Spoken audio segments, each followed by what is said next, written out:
VOVO'S Adventures. So now we are going to review a little bit about the birds of Brazil. Birds from Brazil 1. And this, we are in the year 2024, but we are going to report what I did in the last year. It's not that much long ago. It was, 1 month ago that we have 2023. And I'm going to talk about the birds that I record and film during the fall of what kind of weather was that? In fact, was the spring of 2023. Spring was before Christmas, and Christmas there in Brazil is summer. Okay. While we have here the fall and the winter, they have there the spring and the summer, and then I took those pictures there. The first bird that I'm gonna show now is the quero-quero. That I think this is one of my best pictures ever. I was in love with this picture since the beginning, because I was able to get these three birds together, and it looks like they were posing for the picture. And they are beautiful, huh? So here we have another picture of this bird used to smash on the floor, on the ground, to somehow get insects and things like that.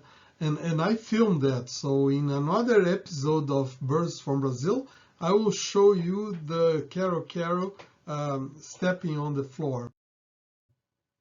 Here we have, he was kind of doing that. In Argentina, they call it taro. In Paraguay, tero-tero. In Chile, quelquerru. Something like that. The scientific name, okay, you don't need to know that, but is Vanellus chilensis. And then it goes in South America, but just in the coast. It does not go to the mountains in the Andes, and does not go in the Amazon. It does not like too much trees, and he likes the fields and the plains on South America. And he is reaching also Central America. They have seen this in Trinidad and Tobago and Barbados. The other one is the vulture. This one you might know very well. The vulture is called black vulture, Coragyps vulture. It is common all around the Americas, and you see the map here. Let's see if we can put some markers there in the map. As you see here, it goes from Brazil, and I was in this part of Brazil, very south of Brazil, close to Uruguay and Argentina, and then goes from the whole Brazil, and then Central America, and then all Latin America, Mexico, and Texas. Texas, New Mexico, and a little south of California, you can find this vulture. In Brazil, the name is urubu. In Mexico, they call zopilote or gallinazo. Weird names, huh?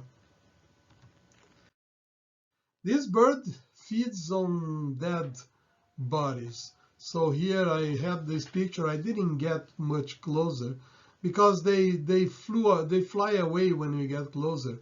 But that was not the reason I didn't get closer. It's because there was a big turtle that they were eating, a dead turtle. And this smelled very bad, and I didn't want to get closer. But I was able to take a picture to see they are taking a breakfast on the beach. Then we go to the curicacas. The name is Pteristicus caudatus. That we call is the family of the IBIS. And then they call buff-necked ibis. Here we have one more of these. They fly. They go to your gardens there in the south. I filmed them inside of my backyard. They are big. They are bigger. They are the size, almost the size of a turkey, and they made a big sound similar to a goose. It's like something like that. And now they are together here with a maçarico. Maçarico is another species of ibis that they call bare-faced ibis because it looks like he has a bare face. He is black with a bare face. The scientific name is Phimosus infuscatus, and is a very cool bird. And they go in groups. In fact, they fly in groups. See that picture? We took that picture in a big lake there where I was. And when I took the picture, I zoomed and I didn't know what kind of birds that.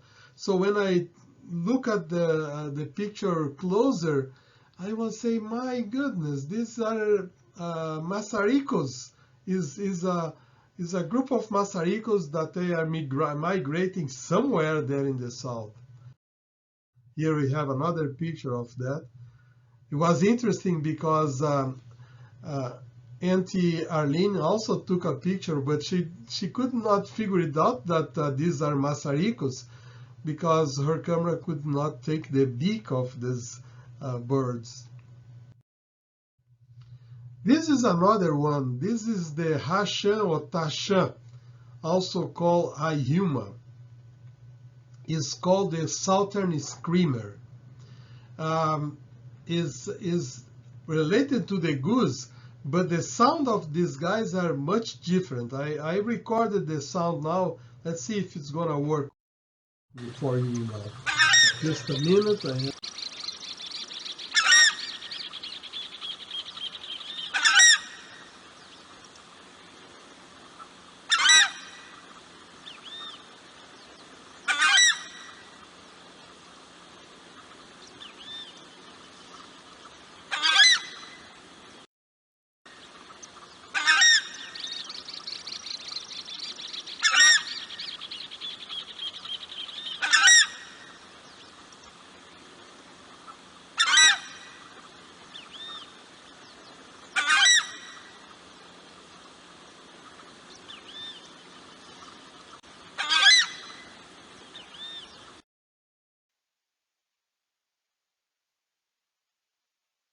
That bird, the Shana, is called popularly the Southern Screamer because of this sound that he does. That's what I got the recording a little longer for you.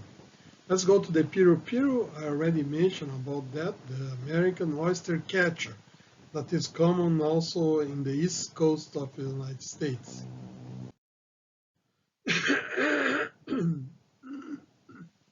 It's a beautiful bird, by the way. Look at this. Also one of my best pictures. Red eyes, red beak, white legs. So eat the seashells. So very popular still. Then we have the pernilongo, big legs. Himantopus, black-winged stilt. I don't know, he has legs that are red. He has a beak that looks like a needle, and then they call him black wing. Well, every bird has black wing, so I think the guys that found this bird, they were in another stratosphere. Should be red leg beard. Huh? It's clear, or needle beak or something like that, or big legs, red big legs, something like that. But he's a funny guy, huh? It looks like he was looking at me and say, okay, I can do this also. Okay, now that Marrecas, we call that in Brazil, Marrecas, they are the family of the geese also. We call Dendrocygna viduata. And they are Anseridios. Anseridios are the family of the goose family. But these ones, they made a sound different than the geese. They, they made a sound like that. I think I already told you, but just for you to know.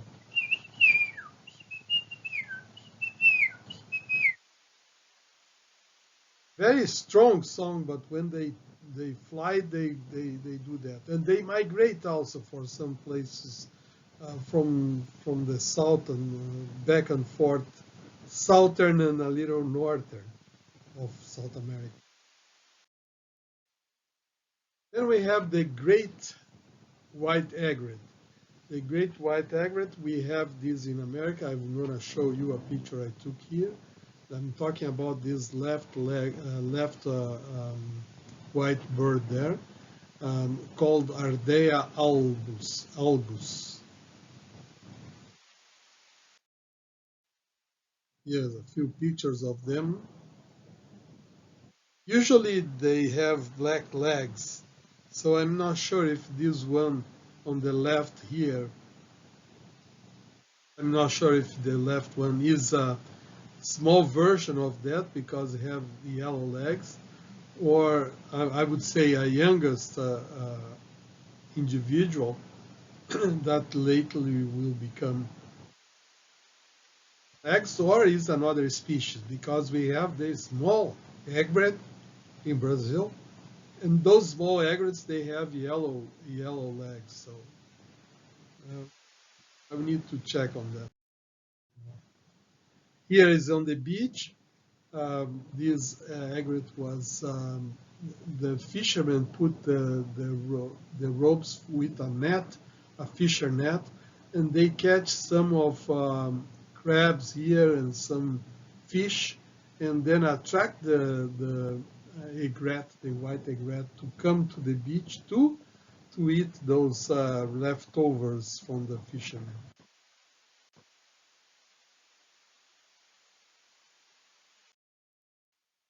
But when she saw that I was taking pictures, she started doing some movements, like saying, "Okay, I can do this pose, I can do that pose," and so it was funny.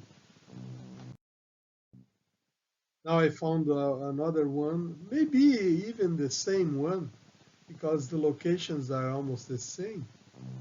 But this is sweet water, so she was catching their fish in the sweet water.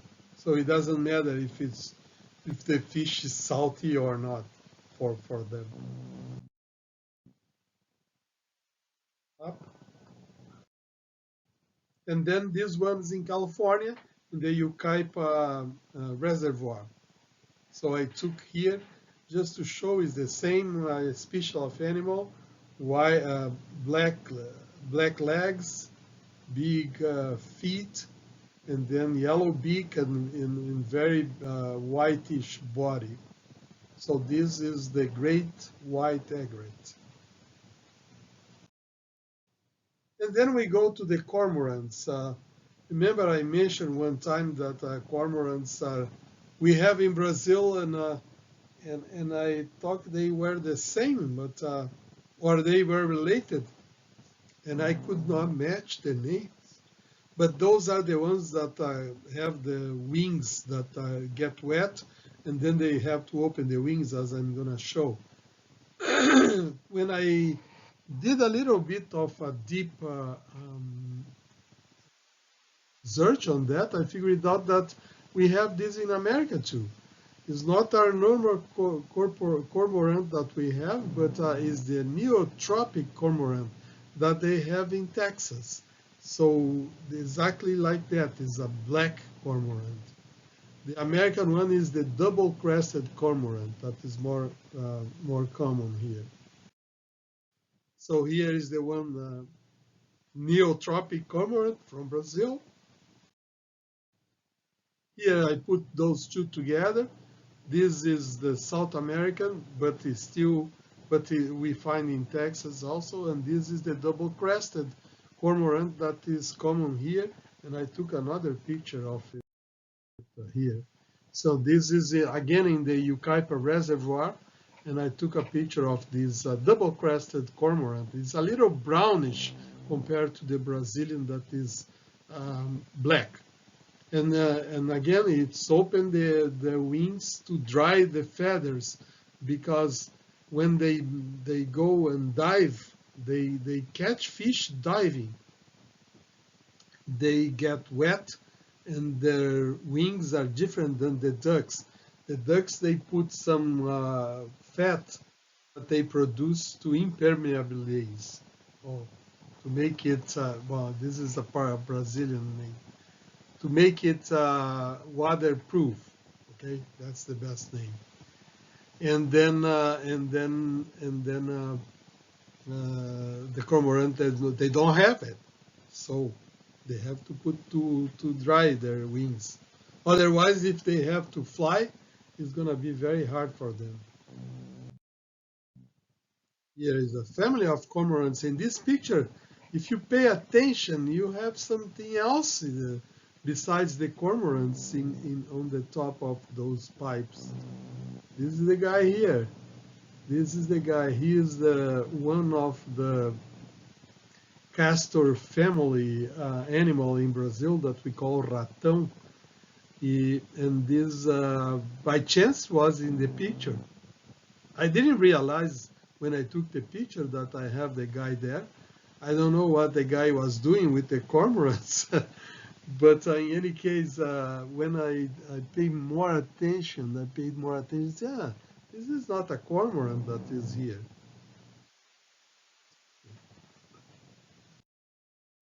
And then one of them flying and getting ready to do a big dive in the ocean. These guys also go in the ocean and go in the sweet water. And then the last one that we have is the red-crested cardinal.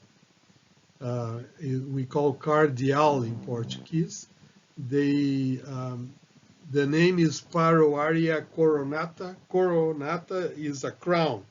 So he has this crown that it looks like a cardinal red color crown.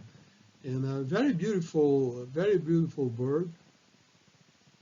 And I know that the bird eats insects.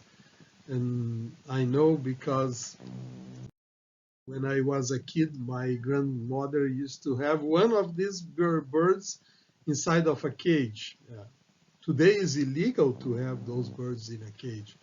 But on that time it was not, and my grandmother liked it. And what I remember is that I always went to catch some insects like grasshoppers, and then I would take the legs of the grasshoppers off and then put in the cage, and he will eat.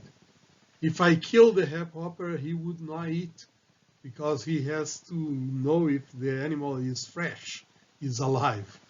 Okay, sorry, it's a weird story, but anyways, they sex. Here, one more picture. These birds are the cardinals are common in South America, but they were introduced to Hawaii, and they were introduced also to the Caribbean islands. And some people mentioned that we have here in southern California and also in Texas, but I haven't seen them. And if they were here, they were introduced, so they didn't come here natural. They are native mostly from South America. And then this is the last verse for this. We finish our session today with this. Look at the birds of the air. They do not sow or reap or store away in barns, and yet your Father, your Heavenly Father, feeds them. Are you not much more valuable than them? So this is a verse by Jesus Christ in Matthew 6:26. saying that if God maintains the animals and give food to the animals and give nests to the animals and protect the animals somehow, with all the destruction that is around, he protects them. We ourselves are much more valuable or value than a bird, and then God cares for us much more. That's the message. So if you have a problem in your life, you just pray to the Lord and He is gonna help you for sure, because God loves you much more than the little birds. Thank you very much. We go to the second session of Birds from Brazil. In a few days, I'll record the next part. Bye-bye.